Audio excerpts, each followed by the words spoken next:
Por exemplo, na área de plano de saúde, por que a punição não é alta? Porque os valores de indenização são baixíssimos. E aí vale a pena para a operadora continuar descumprindo, por fim. É o ilícito lucrativo. Ilícito lucrativo. Eu percebo uma diferença muito grande de como os juízes da capital percebem melhor o direito do consumidor em detrimento dos juízes do interior. Então o consumidor ele já é reconhecidamente vulnerável, o que demanda mais proteção. Não sei se vale a pena eu falar do lado do meu caso, do Flamengo. É que é inacreditável, né? Posso falar o nome da empresa? Não, né? É melhor não, né? É público, as pessoas conhecem. A gente está comentando um caso real, que é um processo público. Eu sou vítima. Se a indenização é pequena, o erro vale a pena. Eu queria receber o que eu paguei. Então a ideia do judiciário é, se eu dou indenização alta, eu estimulo muita gente a vir aqui e dou muito trabalho. Muito trabalho demora, gera muito custo. Além de você punir com compensação por dano moral, indenizações que deveriam ser altas, numa ideia de desestímulo à reincidência de práticas que podem ser evitadas. É o cálculo que uma grande empresa faz, às vezes, de que o erro que ela sabe que é errado Sim. e que ela é punida incorpora-se no preço. Certa parte da imprensa descredibilizam as pessoas que ficam achando, pra que eu vou entrar? Porque ganha pouco, não recebe, eu vou ser retaliado.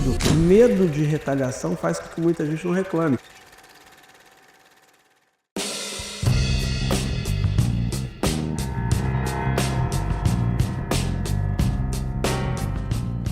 Tá valendo, Gabriel? Hoje a gente tá fazendo aqui uma reaparição, né? Um monte de gente me perguntou, falou, pô, cadê o Thiago, teu co-hoster da primeira temporada? Ele sumiu. O que aconteceu? Vocês brigaram? Eu falei, não, cara, a gente não brigou. E o Thiago é um sócio, escritório, um amigo, que cada vez a gente está mais próximo, né? A pessoa que eu me consulto no escritório, né, Thiagão? Isso aí. E vai falar hoje um pouco da trajetória dele. Excelente professor, excelente advogado. Thiago, obrigado você ter aceitado o convite. A gente vai fazer aí alguns episódios com a equipe do escritório, enfim, você é o primeiro, até porque você foi a pessoa que embarcou na ideia, falou, pô, vamos fazer. Sem você me ajudar nesse empurrão, acho que não teria, o Adversidades não teria acontecido, com certeza. Não, eu que agradeço um prazer, o convite, cara. De verdade, eu fico feliz por estar aqui. É um pouco diferente, né? Enquanto estava aí junto, a gente muda, né? A estrela tem que ser quem está aqui. Então, hoje, para mim, é um motivo de felicidade, te agradeço. E o mérito é de vocês, né? Você, o Gabriel, que tocaram Adversidades com sucesso na segunda temporada. De fato, né? Eu não pude contribuir num momento de continuidade por uma questão de outros projetos, mas acho que o projeto caminhou bem, e, né, como um pai feliz que viu o filho caminhando também, um tio, não vou dizer filho, né? Deixa a paternidade contigo, eu tô contente, né, com o desenvolvimento e feliz de estar hoje aqui. Vamos lá trocar ideias. Thiagão, a nossa única pergunta de roteiro, né, por que o direito, como que foi a sua trajetória, se é uma trajetória pensada, planejada, ou se foi por acaso, por que o direito? É uma pergunta, né, interessante, né? Assim, eu não tinha a menor ideia, né, de seguir pela área do direito. Eu não tenho, né, familiares, né, advogados ligados, né, à magistratura, como muitas vezes é um caminho que a gente acaba seguindo, né, por admiração, por uma oportunidade profissional. Eu sempre gostei, né, muito de ler, gostava muito de conversar com as pessoas, de ouvir pessoas mais velhas, então eu gostava de ouvir histórias das pessoas e me vinculava às vezes aos problemas que elas tinham. Então eu sempre fui uma pessoa que sempre tentou ajudar o outro, de ter essa preocupação de fato, né, em colaborar. Eu acho que a advocacia ela te permite realizar muitas vezes coisas importantes nessa busca por ajudar alguém. Então isso nasceu mais essa ideia do direito quando eu tinha mais ou menos uns 18 anos, aquela dúvida, né, 17, o que eu vou fazer, teste vocacional. Sempre gostei um pouco, né, de artes, publicidade, uma cabeça diferente, né, da cara me formal de advogado, né, é um outro aspecto da minha personalidade. Pouca gente sabe, não, muita gente sabe, né?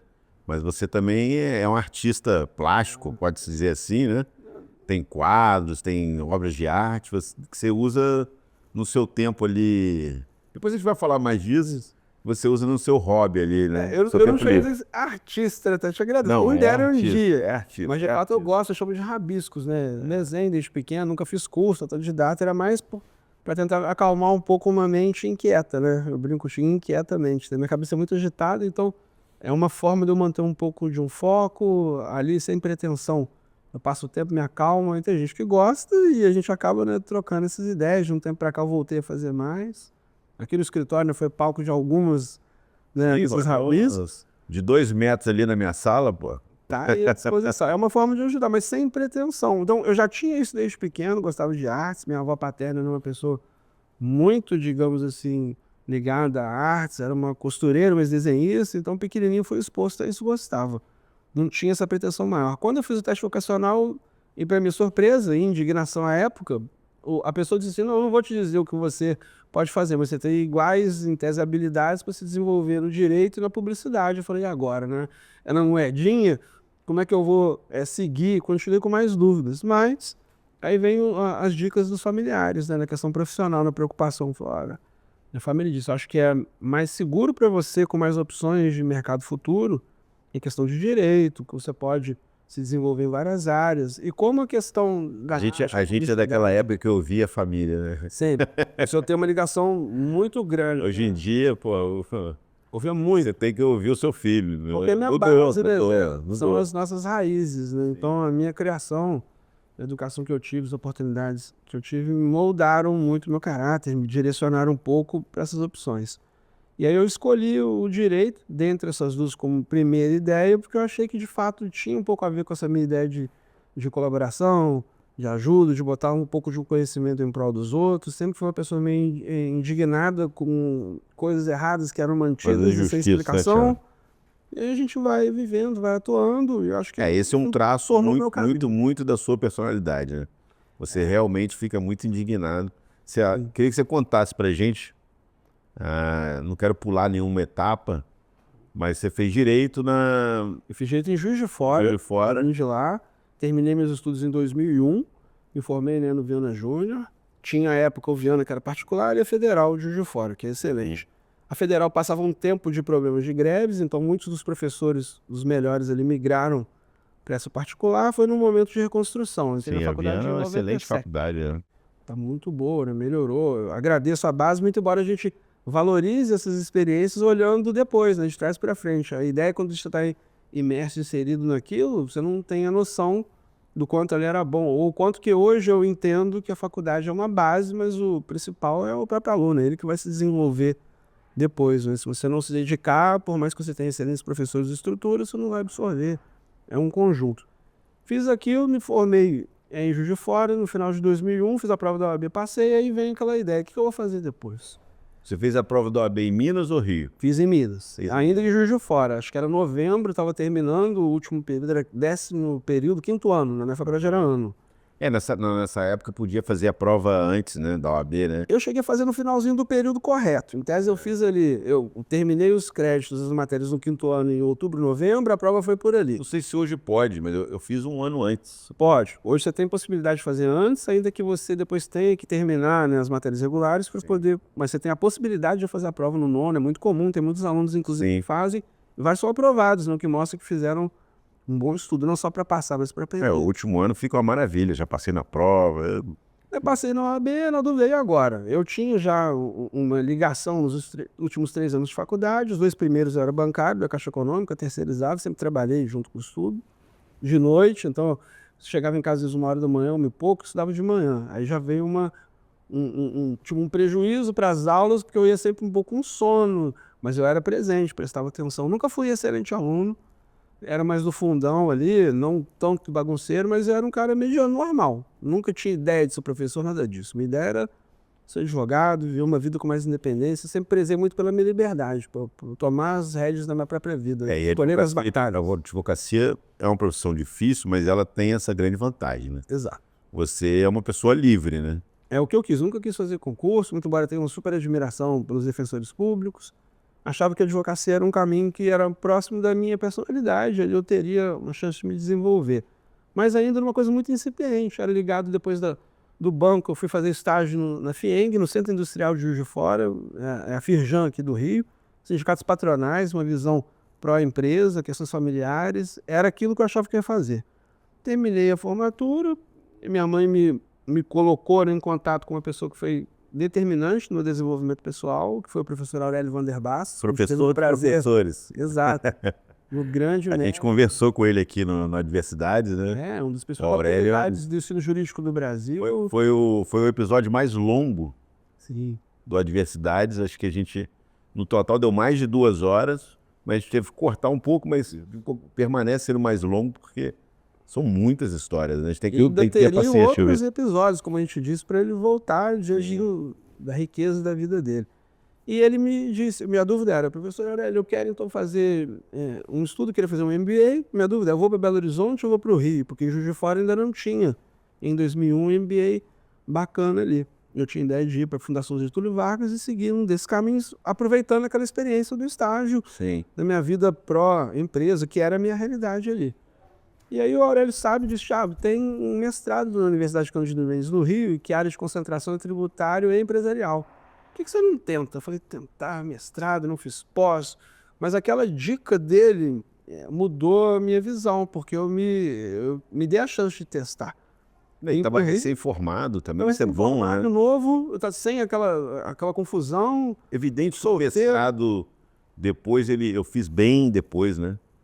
Questões de dificuldade, deixa eu comparar, mas evidente que um mestrado, depois de se formar, acho que ele é melhor, né, Thiago? Tem prós e contras. Aqui que eu vejo, a minha experiência que eu fiz. Você entra muito cru de informações, cultura geral jurídica, para você, de repente, extrair o máximo do que seus professores transmitem. Que o mestrado, mais do que acúmulo de conhecimento, ele te possibilita ter ganho de senso crítico.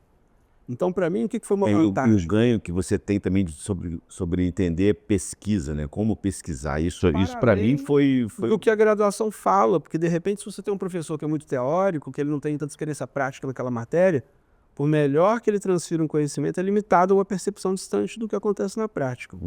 Então, quando o Aurélio me deu essa oportunidade, falou, Thiago, tem esse mestrado, eu tinha um relacionamento à época longo em Juiz de Fora, minha família, meus amigos, minha vida era tudo ali. Já estava em tese com minha vida guiada para seguir aquele caminho.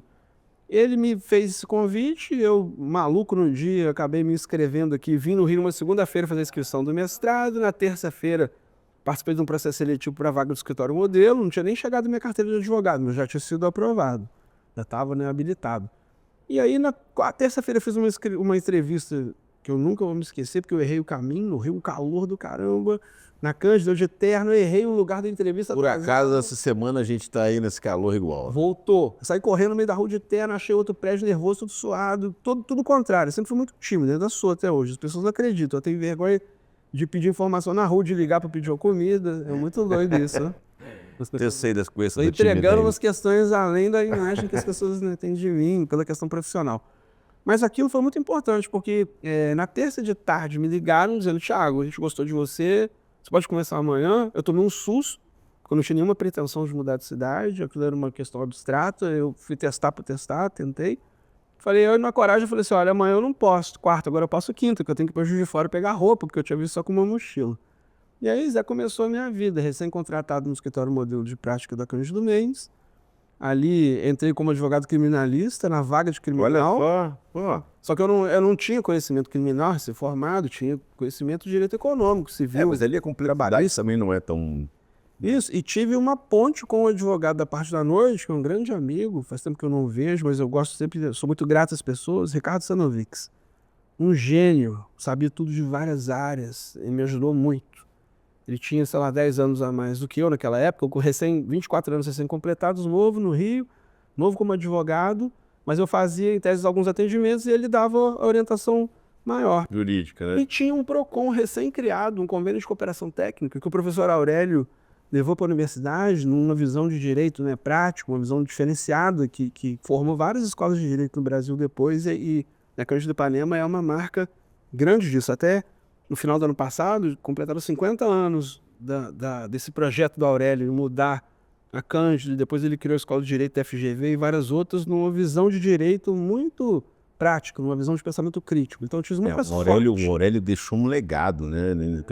Em Brasília ele fez a mesma coisa. Em vários lugares, por isso que ele acho que ele é a maior autoridade de ensino jurídico do Brasil, uma das maiores, a produção dele é extensa, ele fundou várias escolas, depois ele se desassociou de instituições, mas ele era mestre Ele é um pensador do ensino jurídico, né, Thiago? Mas é mais do que tudo um advogado. Ele conseguiu unir uma coisa que é muito difícil, que é a excelência como advogado e professor. porque ele tem o refino técnico do pesquisador, mas ele tem a coragem, que ele é um homem de coragem e lutas, do advogado. Então isso foi uma realidade que me influenciou muito, porque vindo para o Rio, ele me chamou depois para poder trabalhar no escritório dele.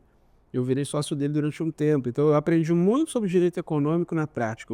Um jovem recém-formado, numa cidade menor de Minas de Juiz de Fora, que é exposto a uma realidade, no escritório que era um escritório boutique de direito econômico, com o Aurélio, que era um parecerista, um professor de primeira linha. Consegui entrar no mestrado de professores brilhantes, José Gabriel de Assis Almeida, eu vou citar, para não ser injusto, João Mechieri, tive aula com Paulo Roberto Barroso, Manuel Messias Peixinho. As matérias de direito econômico me deram uma visão de direito muito diferenciada, e o convívio no escritório também. Aprender casos muito diferentes que não tem no dia a dia. E isso certamente influenciou meu caminho. E lá no escritório modelo, que era o meu trabalho, que era de onde eu tirava o meu sustento pequeno, mudando de uma vida confortável que eu tinha em Minas, numa vida que era mais começando aqui no Rio, e não querendo pesar, né, minha mãe, que com esforço não poderia me bancar aqui, comecei esse caminho. Então, fazendo um recorte que você comentou no começo, entrar no mestrado muito cedo me possibilitou ter um conhecimento muito amplo, que eu tinha o Aurélio como um mentor, o sócio do escritório também, meu professor, o João Marcelo Safin, o meu orientador, também um brilhante, um advogado pesquisador. E isso me deu essa visão. O que eu sentia falta é que eu não tinha bagagem para compreender tudo, e isso me obrigava talvez a estudar um volume de horas muito grande. Maior, né? Então eu trabalhava aqui no Rio basicamente para me sustentar, para estudar. Então no Procon eu conseguia, porque ninguém queria trabalhar nesse Procon, isso era interessante, né? Como é que entrou para mim direito consumidor, se eu tinha uma visão pró-empresarial, era da Firjan, vim para estudar. Isso que eu ia entrar, eu ia te perguntar, só para a gente ter essa marca do assunto, como que o direito do consumidor entra na sua vida, né? Hoje você é uma referência do direito do consumidor. Eu Não estou falando isso para te elogiar, mas estou dizendo porque de fato você é reconhecido nacionalmente como um pensador de direito do consumidor. Começou lá, na Cândido, porque eu tinha uma visão pré-conceituosa, ignorante, desconhecia. Lembro até que tinha um amigo grande, André Mendes, advogado em Juiz de Fora, ele foi estagiário do Procon nos últimos anos, ele é apaixonado pela defesa do consumidor, eu não consegui entender. Quando é que surge o Procon, Thiago?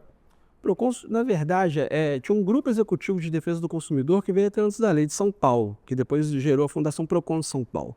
Na época também do IDEC, Instituto Brasileiro de Defesa do Consumidor, uma outra base organizada que era o Movimento Mineiro das Donas de Casa Mineiras. A defesa do consumidor nasce em movimentos sociais organizados e que depois combinaram isso, separados, porque você não tinha uma articulação tão grande. A legislação basicamente era do direito civil, nas relações contratuais, vendo, mas não enxergando as diferenças, num tratamento igual que era incompatível com a real necessidade. Depois veio a Constituição, com a Constituição houve o reconhecimento da defesa do consumidor. A Constituição de 88, ela mudou inaugura o direito do consumidor. Na verdade, já tinha esse direito esparso em regras separadas, mas não tinha ele possível, né?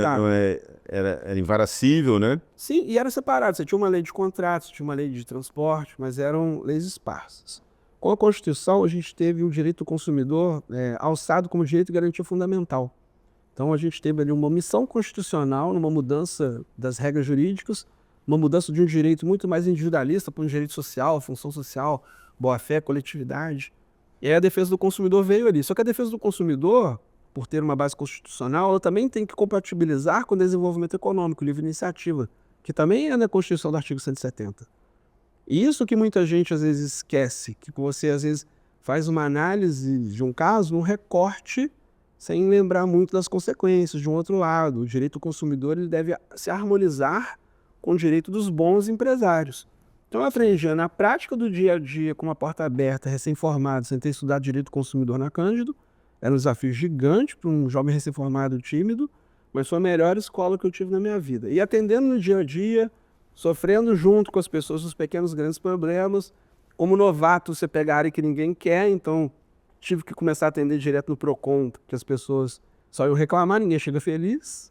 Então, novato, mais calmo, mineiro, gostava de direito civil, fui gostando, me dei bem. Em 2 meses e meio, assumi a coordenação do projeto Procon. Até então, o coordenador do escritório modelo, José Roberto Borges, sou muito grato a ele, confiou em mim.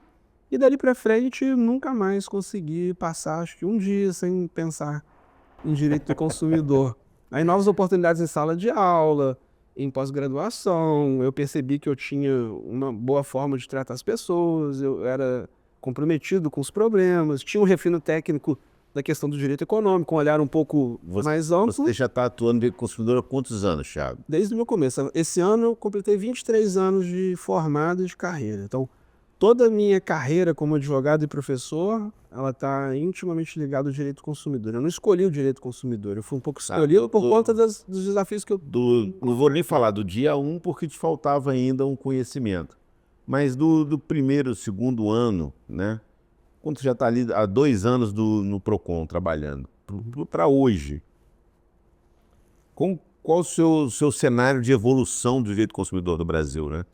O que você percebe de evolução? É um direito em constante transformação, o direito de todos nós, 24 horas por dia, 7 dias por semana. Ninguém deixa de ser consumidor, ainda que não esteja no ato específico de consumo. A gente é consumidor por equiparação, a gente é exposto a toda a tecnologia, aos meios de comunicação, somos sujeitos dentro de um mercado em constante transformação em que o poder econômico, a ausência de informação, a falta de fiscalização adequada gera abusos. Mas, aos olhos da justiça, você percebe que a demanda aumentou ou diminuiu, né? Olha, aumenta constantemente porque eu acho que é proporcional ao maior conhecimento das pessoas sobre os seus direitos. Porque é uma área que toca a gente o tempo inteiro, como eu te disse, mas é uma área que até hoje tem universidades que não tem como matéria obrigatória. É uma área que às vezes propositalmente ela é dita como um direito pequeno para desestimular alguém que queira se aprofundar, porque teoricamente seria direito de pequenos problemas, de questões mais básicas. Eu aprendi no Procon, desde o meu começo, a respeitar os pequenos grandes problemas, que era a percepção de dor de alguém diante de uma coisa que economicamente talvez não fosse tão relevante. Para alguém recém-formado que começa numa advocacia que até então era empresarial, distante da dor do dia a dia do polo mais frágil, hipossuficiente, vulnerável, aqui foi uma escola de vida onde eu me forjei como homem advogado. Então, o gosto pelo que eu fazia, talvez descobrir que eu podia ser útil com aquilo, ter uma liberdade como advogado, poder usar a minha crença como argumentação de convencimento. Eu não era empregado do Procon, isso é muito importante me dizer. Eu sempre fui coordenador de um Procon, um posto avançado numa universidade. Então, eu era professor de tempo parcial e parte da minha carga era direcionada a isso. Então, eu tinha o cuidado, o respeito à independência das empresas, porque elas são agentes econômicos. Eu conquistava muitas vezes respeito deles por técnica e respeito na abordagem, o que me fazia em determinado momento resolver mais de 80%. Eu e a equipe, né? O PC, um grande amigo que foi funcionário, e todos os alunos, ninguém faz nada sozinho. Essa minha trajetória foi marcada muito por trabalho em conjunto. Então a minha advocacia sempre foi colaborativa, minha advocacia sempre foi buscar soluções inteligentes de casos, sem ter processo judicial. Residualmente, o que não resolvia ali, a gente orientava para ir para o judiciário, mas como eu te disse, a cada 5 casos, 4 eram resolvidos com uma boa argumentação, com uma escuta ativa, com poder de síntese. Ele foi uma escola muito importante. Sim. E como que o magistério entra na sua vida, Thiago? Você Veio nesse caminho, que quando eu tive a inscrição para o mestrado deferida, tinha uma vaga para o escritório modelo, eu fui contratado. Então, eu já entrei como advogado orientador no núcleo de prática jurídica, que são professores de prática. Muito embora até hoje, e eu sou, né, tenho esse lado muito no coração, para valorizar os advogados do núcleo de prática. Porque ali é o coração da universidade, ali onde você vai atender pessoas, ali onde você vai dar um exemplo para um aluno ter comprometimento, você vai ter contato direto com o como uma faculdade de medicina, na residência no estágio. residência, você atender o doente e começar... Você vai perceber que você está sendo teoria e prática. Então, aquilo ali para mim, com 1 ano e meio de escritório modelo, como advogado de prática, surgiu uma oportunidade na saída de um professor da cadeira de Direito do Consumidor e de Responsabilidade Civil. E como o direito do consumidor, normalmente a gente tutela prejuízos, danos que já foram causados num sistema que entende a disparidade de força, um sistema moderno, que é da responsabilidade objetiva, que é a principal sistema até hoje, cada vez mais aprimorado, ali me deu muita base prática de eu entender no dia a dia como fazia. Então me dava riqueza de detalhes e experiência para eu levar para a sala. Então esse trabalho sempre foi conjunto. E até hoje eu não saberia te dizer qual que é mais compreensível para os alunos. Complementares. Acho que quando você tem um professor que tem experiência prática, Sim. ele tem um ganho de possibilidade de atuação como professor e a advocacia dele também fica muito mais qualificada tecnicamente com as pesquisas. Mas, Thiago, então vamos avançar um pouco. você está na ponta ali da universidade, né? Você está no dia a dia, né? Com os alunos. Você está dando aula há 20 anos. Há 20 anos você tem acesso direto à mudança, né, dos alunos. Qual é o seu ponto positivo que você percebe hoje e negativo dos alunos fazendo esse retrospecto? Mas acho o seguinte, eu até brinco, né, que eu sou um pouco um rebelde do ensino jurídico, porque eu sou um modelo de professor que questiona um pouco esse modelo posto do mercado do ensino. Que a cada vez mais muita gente procura faculdade de Direito para poder se preparar para uma prova de concurso futuro.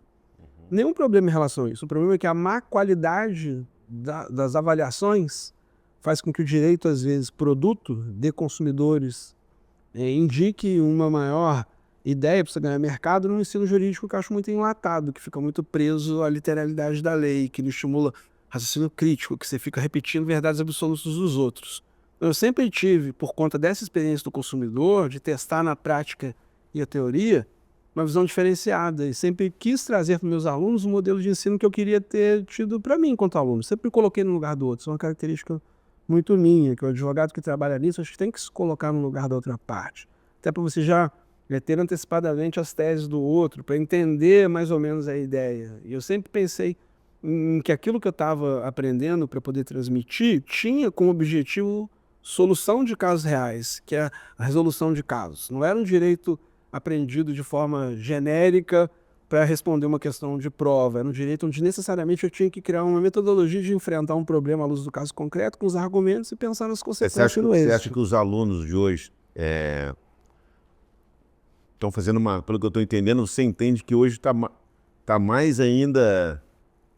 Como é que eu posso falar? Variados, assim, eu não tenho um perfil exato, né? Até porque você vê cada turma é uma turma, cada período muda, é muito heterogêneo, mas o que eu percebo é que hoje em dia a tecnologia, a facilidade do acesso às informações criou, às vezes, pessoas que às vezes têm menos, não vou dizer capacidade, mas talvez não estejam de interesse pela leitura. Não tão estimuladas a buscar uma informação, que é o processo de conhecimento.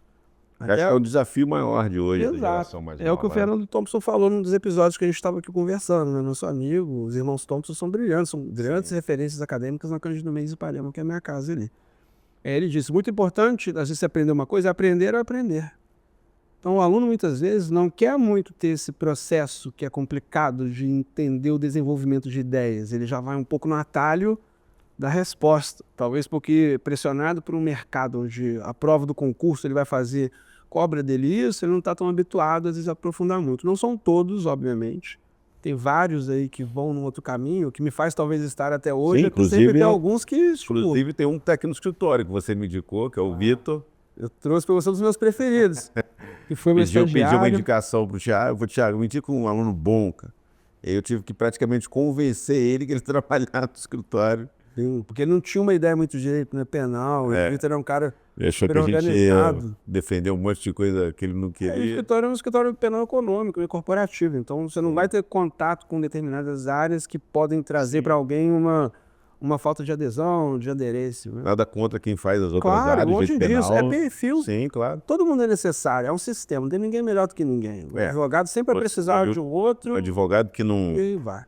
não planeja o mercado em que ele quer atuar, ele está fadado a fazer o que ele não está querendo. Sim. Né? Então você tem que definir o perfil que você quer, de cliente que você quer.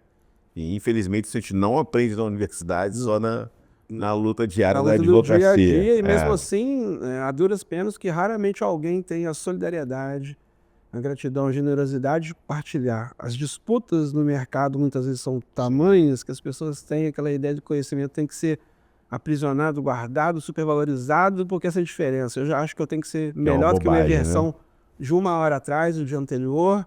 E quando você ajuda um colega, acho que você não gera competição, você gera admiração. E quando alguém sai do teu escritório para ir para outro lugar, para ficar melhor, é motivo de felicidade, não de frustração. É um movimento natural, claro. Você pode perder no primeiro momento, mas você tem que entender que ninguém é dono de ninguém. Eu acredito em energia positiva, as coisas são cíclicas. O bem que você fez para aquela pessoa, aquele momento de aprendizado, de interação, gerou frutos que depois vão ser colhidos.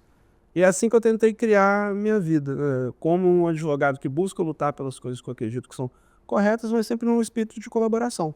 Mas, Thiago, o assunto está muito fácil. Vamos lá. Agora vamos partir para a crítica, né? Qual é a crítica que você faz à justiça de hoje? E juiz, enfim, julgando os casos do direito do consumidor. Eu percebo uma diferença muito grande de como os juízes da capital percebem melhor o direito do consumidor em detrimento dos juízes do interior, né? Eu posso estar errado, mas me parece isso. Mas, de qualquer maneira, se você quiser abordar esse assunto, mas queria que você fizesse uma análise da justiça hoje no reconhecimento do direito do consumidor. Olha, Zé, assim, se por um lado eu acho que a gente tenha cada vez mais, com novas tecnologias, mais informação, mais conscientização das pessoas, seus direitos, redes sociais, uma parte delas desempenha um papel importante de facilitar contato com pessoas, as mentorias, os cursos que eu participo, a própria ESA, a OAB, a gente tem trabalhos, muito voluntários, eu sou voluntário de uma série de institutos, associações, para tentar um pouco partilhar o que eu aprendi com muita dificuldade para facilitar as pessoas a enfrentarem essas dificuldades de hoje. Que infelizmente hoje em dia, talvez o volume de processos e um mau aparelhamento dos tribunais, os recursos necessários à magistratura e à equipe, gera para mim uma sensação de que a cada vez menos as pessoas dão atenção a casos que são muito importantes, ainda que economicamente, aos olhos de um terceiro menos relevante, são o que eu chamo de pequenos grandes problemas. Então o consumidor ele já é reconhecidamente vulnerável, já é uma característica de todos nós, em diferentes camadas. E a cada vez mais a gente está com essa vulnerabilidade agravada, aprofundada. Nós somos muitas vezes hipervulneráveis, o que demanda mais proteção. Então o judiciário, se ele achar que o papel dele é ficar parado numa realidade, né, em que as partes têm equilíbrio na discussão, ele vai agir de uma maneira muito condescendente. Ele acaba estimulando a repetição de condutas, gerando o que eu chamo de ilícito lucrativo, que é o cálculo que uma grande empresa faz, às vezes, de que o erro que ela sabe que é errado. Sim. E que ela é punida, incorpora-se no preço. Não sei se vale a pena eu falar do lado do meu caso, do Flamengo. Aquilo é inacreditável, né? Aquele tentar eximir pessoal é um caso que teve uma companhia... Uma final da Libertadores, vocês citaram, mas vão saber quem é. Uma agência vendeu uma série de pacotes além e tendo ou não culpa, porque você não olha isso, é responsabilidade, risco, bônus e ônus. Cheguei no aeroporto, não viajei. E depois ele não conseguiu viajar, tenta executar. E não recebe. Teve sentença positiva. Continua vendendo o pacote, continua... Essa é uma dificuldade. Vida comum para eles. Mas sabe, Zé, o que isso mostra? Você linka com o que você falou antes. Aí talvez seja uma percepção do judiciário, uma escolha por atuar da maneira mais tranquila. Que seriam os métodos tradicionais. Tem dinheiro, não tem, renova a penhora, vamos indo tentando. Porque a lei do consumidor, reconhecendo essa vulnerabilidade... Você falou para mim. Esquece, é uma maratona, você vai tentando, Tem que ir passo a passo, porque aos olhos do juiz é isso. Só que existem outros meios de resolver isso. A lei do consumidor, microsistema, foi tão inteligentemente traçada lá atrás, e ainda assim, com poucos argumentos que são usados na plenitude, que ela tem penalidades em outras esferas, como administrativa e penal. Então, se você administrativamente determina a proibição de venda de pacotes novos até a satisfação dos contratos anteriores, essa empresa rapidamente vai tentar te pagar, que ela não vai perder o mercado dela. Agora, se ela consegue mudar de CNPJ, se ela consegue esvaziar a conta, o que ela fez, se você consegue usar na regra do processo, no limite da ausência de boa-fé, para não falar mais, ela consegue ter dinheiro econômico. Não, né? É melhor não, né? O tiro é público, as pessoas conhecem. Outsider, né? Outsider. Tu Porque a gente está comentando um caso real, que é um processo público. Eu sou vítima. Outros acontecem em outros níveis. Mas aí vem o que eu te digo, se o judiciário talvez fosse...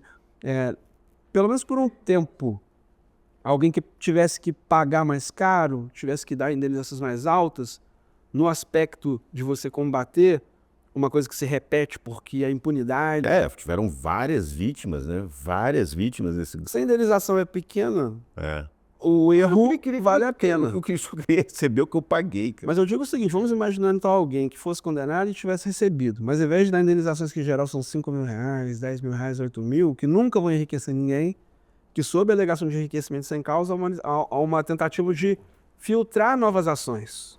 Então a ideia do judiciário se eu dou indenização alta, eu estimulo muita gente a vir aqui e dou muito trabalho. Muito trabalho demora, gera muito custo. Hoje, vilaniza-se, de forma equivocada, a advocacia, com essas expressões genéricas, advocacia predatória, que para mim é aviltante. ou litigância predatória. Na verdade, o que a gente tem são práticas abusivas predatórias, que são métodos de atuação É uma total propositais, inversão, né? A coordenados. culpa é do advogado, né? Errar de propósito para gerar determinadas ações, para usar um alto número de ações como um abuso do direito. Na verdade, o que tem que fazer é uma estatística de procedência.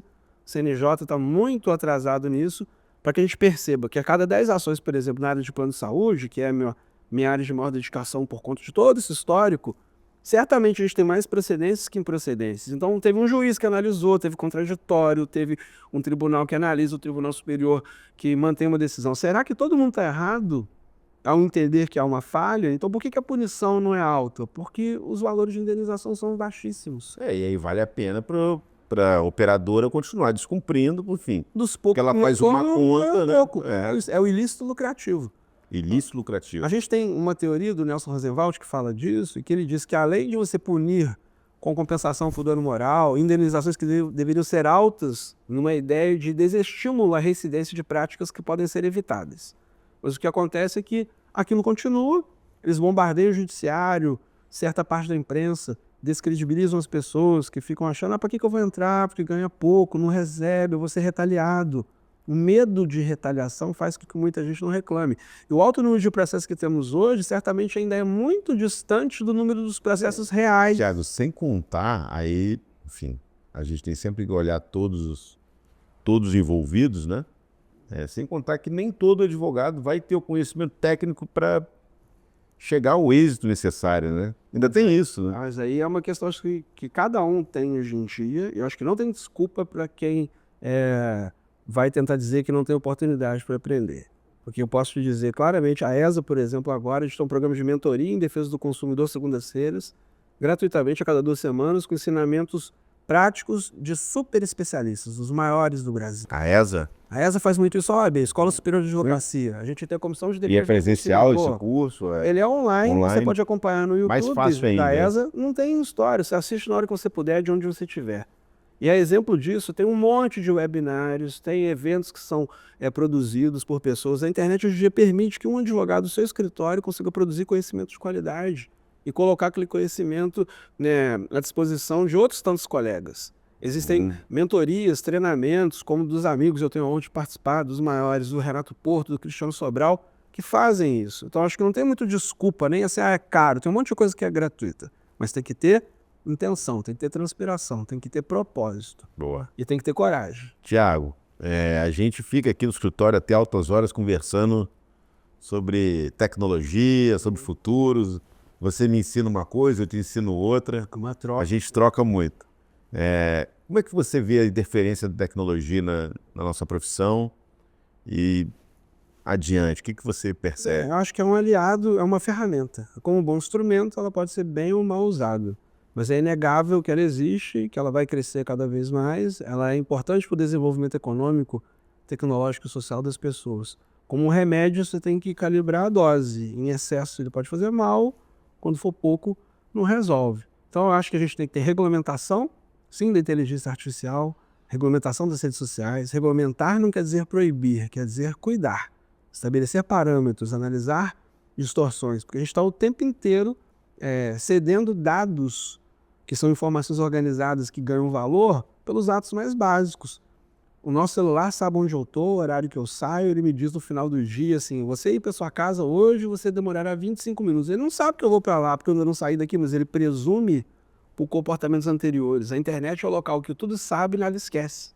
As informações que a gente gera ali, ao mandar informação para alguém, curtir alguma coisa, tirar uma foto, fazer comentário, hoje em dia, infelizmente, quando diz respeito à Lei Geral de Proteção de Dados, Marco Civil da Internet, a própria Lei do Consumidor, que são legislações que dialogam entre si numa conversa para trazer a base da relação que é o CDC a leis mais novas e mais específicas, a gente tem, digamos, base jurídica o suficiente para combater. A questão é que tem que ter cultura das pessoas entenderem que deve, coragem de fazer e as autoridades começarem a punir os excessos ou ilícitos. Quando não há fiscalização, quando a gente tem captura de agências reguladoras, quando tem baixa penalidade, o fornecedor se entende que não tem competição. Isso que vale a para pena. tudo, né? Para rede social, Pra tudo. para tudo. Então tecnologia é muito bom para quê? Porque hoje em dia a gente consegue, Zé, não ir no fórum para fazer cópia de um processo. Você lembra na nossa época de que ficar esse calor correndo com um monte de processo? Todo mundo no ar-condicionado. Fazer protocolo até às 18 horas, A 5 sala para tá 6. cheia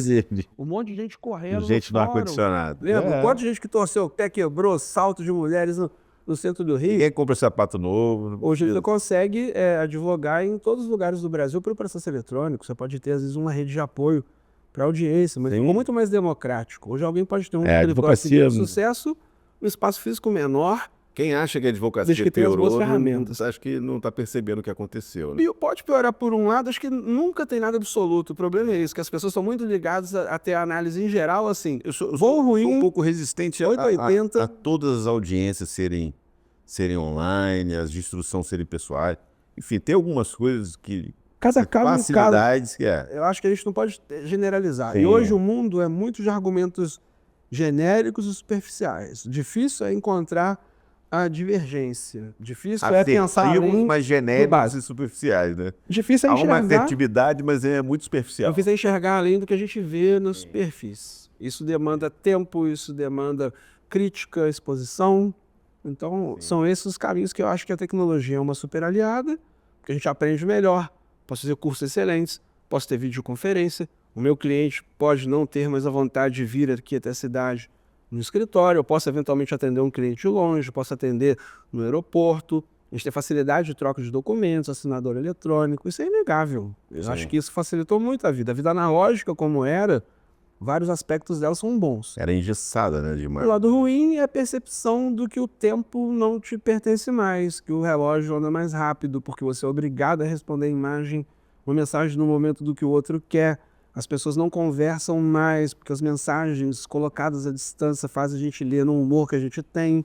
Então, acho que cria talvez um distanciamento que às vezes gera ruídos em relações pessoais ou profissionais.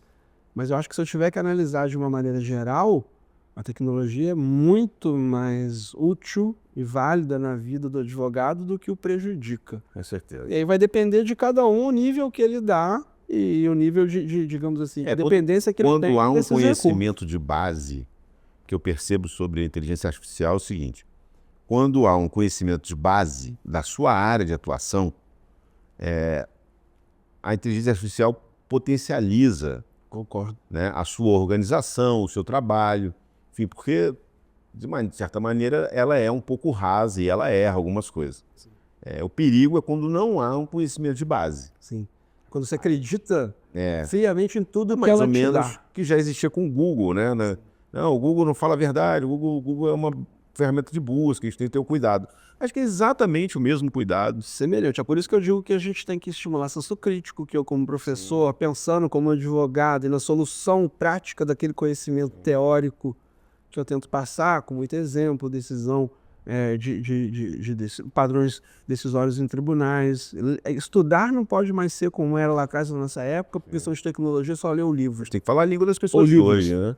Você tem que buscar múltiplas fontes, ter entendimentos divergentes para formar sua opinião, para estar preparado para enfrentar desafios. Chega a ser covarde, Interlocutores né? diferentes. É podcast, é YouTube, é audiolivro, é livro escrito, Tem é um monte aula, disso de graça. videoaula. Como que você vai dizer que o cara não tem acesso a conhecimento? Hoje tá muito difundido. Tem muita coisa ruim, então às vezes o excesso de informação gera desinformação, mas alguém que tem a mas mínima fica vontade de dica, aprofundar, né? vender. Então, próxima pergunta para você, mas fica de dica, tipo, procure boas referências, né? Com certeza. Thiago Loyola, enfim, e outros. Mas, já caminhando para o final, Thiago, qual é o conselho que você dá para quem está fazendo direito, quer fazer direito? O advogado tem 10 anos de profissão, 5, ou que quer começar? Eu acho que a advocacia é maratona, não é ser metros rasos. Então, os resultados econômicos e de reputação você vai alcançar, tirando determinadas situações onde você tem muito mérito, pegou um direito, um circunstancial, Deu sorte, é né? muita Enfim, acontece. dedicação. Não leve para um lado em que você, para ser um advogado que tenha êxito, sucesso, ou que tenha reconhecimento, porque sucesso é muito relativo, né? Tem sucesso econômico e tem sucesso que não é econômico, porque é você ser dono do seu tempo, fazer o que você gosta, ser respeitado, referência. Você ter os dois é o sonho, né? Claro, é compatibilizar esses dois lugares. Até para que você, com uma questão econômica adequada, você tenha mais tempo ainda para se desenvolver melhor, fazer mais o que você quer, e em tese isso revela-se Continuar um estudando serviço melhor. é um dos segredos, né, Acho que é Thiago? continuar estudando continuamente, não achar que os atalhos que a tecnologia te dá suprem o esforço. Eles são ótimos, você bem disse. Se você pouco sabe, uma resposta do ChatGPT te dá Ela basta, né? excelente. Agora, quando você sabe muito, você sabe avaliar aquela resposta e aprofundá-la. Então, acho que esse conhecimento de hoje em dia ele é uma união desse esforço e do uso de tecnologias que facilitam o acesso de boas informações. E ser boa não vem muito de uma experiência que vai te dar a possibilidade de compará-la com outras e evoluir continuamente. Mas eu sou muito grato, né, pela tecnologia, pelo momento que eu vivo, porque a gente consegue estar em vários momentos ao mesmo tempo. Eu consigo, hoje em dia, em aulas, mentorias, dar aula para várias pessoas no Brasil, eu recebo feedbacks positivos de casos que foram resolvidos. Fala sobre o seu com curso, esses Thiago. insights. Fala sobre o seu curso. Eu tô ainda bolando um que a gente ainda vai lançar melhor, que é fruto da minha vida. Mas Você lançou um, pô. tem um que está ali no Hotmart, que é o curso prático, né, de defesa do consumidor, mas eu quero daqui a pouco as pessoas fiquem atentas, quem me acompanha. Use o cupom José Marcelo. Deixa eu ver. Inicialmente lança até o final. Até em breve, quando lançar, quando tiver embaixo do vídeo, tem um cupom de desconto. Use o cupom. Mas aquilo que eu fiz, que a gente trocou muita ideia antes, Sim. né, que está gravado, foram 4 encontros que eu selecionei um grupo de pessoas, de advogados, bem selecionado E o mesmo, e ali eu troquei foi um informações. sucesso, né, Thiago? Foi bacana, assim, não teve divulgação profissional, não teve uma questão de marketing agressivo, foi muito orgânico, mas eu fiquei muito feliz com o resultado. E mais, os feedbacks positivos da metodologia aplicada me fizeram entender que aquilo é um caminho que eu vou seguir. Porque ali eu trato mais ou menos de matérias específicas, pontos do direito em várias áreas, com abordagem prática. Então tem uma teoria que abre a discussão com exemplos de decisões judiciais, e ali a gente troca informações do que eu faço na minha vida. Não é a verdade absoluta, é o que funcionou para mim. Então, se funcionou para mim, que vim de Juiz de Fora, sem ter estudado direito do consumidor, com as minhas limitações, sem networking, e ao longo dos anos eu tenho a oportunidade de pessoas Ao longo você tem mais network que todo mundo que mora aqui, né, Thiago? Com o tempo, hoje eu te falo. A minha Mineiro, né? Mineiro, vem hoje pra a cá, principal rapaz. riqueza, Vocês mineiros. Você falou bem, não são questões materiais, são as relações que eu fiz. Sim. É o respeito profissional que eu adquiri das pessoas dos quais hoje eu tenho contato. Meus ídolos, que eram meus livros ambulantes dos congressos, eu tive chance de um tempo para cá de palestrar nos principais eventos junto deles. Foi por isso que eu... E galgar espaço. Quando eu soube que você estava fazendo um outro projeto para outro escritório, eu te liguei e falei, Thiago, pô, sim, tem uma... seguinte da comunicação da ambulância, até porque nós tínhamos já trabalhado no escritório anterior, né, com as nossas independências. Isso. Os modelos, o Zé me falou no dia seguinte, falou, vem pra cá que a gente pode ver uma questão da ativa. Aí eu me senti naquele momento abraçado, querido, enxerguei no grupo do Carvalho Cortes, são pessoas, né? Mas isso é por conta da sua pessoa. E a gente se juntou. Por conta da sua pessoa, né? Enfim, a gente depois de uma certa idade, a gente... como é que falar isso sem parecer arrogante, né? Mas o que a gente espera em determinado momento é conviver com pessoas que têm um mínimo de alinhamento, seja de honestidade, de capacidade, mas muito mais também de ter uma sincronia de pensamento, né? Essa energia tem que bater. Você precisa ter pessoas que têm um pensamento parecido com o seu. E não adianta, senão você vive em conflito. Viver em conflito é muito chato. Sim. Então, foi ótimo você ter vindo para cá. E obrigado pela conversa, por uma verdadeira... O Thiago é uma verdadeira máquina. Não, depois a gente conversa mais. É só máquina de conhecimento. Para quem não sabe um pouco desses bastidores, né, e de repente tem uma visão... Quando eu faço uma pergunta, Thiago, uma dúvida de direito do consumidor ou responsabilidade civil, que eu sempre tenho dúvida, eu recebo uma aula de meia hora. Fico ouvindo, tipo, meu Deus, cara, o cara sabe muito. Nada, eu acho que até eu sou um pouco excessivo mesmo. Mas é que eu gosto tanto do que eu faço, é paixão, né? E quando eu fico meia hora ouvindo, né? Você vai falando até acabar, né? Eu que agradeço a você, meus alunos, que me dão a oportunidade, né, de trocar um pouco daquilo que eu tenho de mais valioso, que é um conhecimento. E, pô, tá feita a dúvida aí, cadê o co-hoster da universidade? Hoje eu volto aí, quem sabe a gente pode voltar. Foi um momento que a gente colocou, de fato, né, acho que naquele primeiro momento de construir, de idealizar, com você, com o Gabriel Projeto, e depois com o tempo ele foi tomando uma cara mais específica, eu entendi que a gente tinha, né, que Esse filho é nosso, priorizar Thiagão. essas áreas, mas ele tá bem, tô feliz, né, não quero ter uma paternidade, sou um tio contente, hoje estou orgulhoso de estar aqui, né, participando do outro lado, É isso. tendo a honra de ser, né, um dos protagonistas aqui num convite de um programa tão bacana. Muito obrigado. Obrigado, Thiagão. Gabriel, obrigado. Gabriel. Gostou, Thiagão? Muito bom. Não sei se vocês gostaram, isso é coisa boa. Não, Você é pro Pelé. Muito não obrigado. falou nada.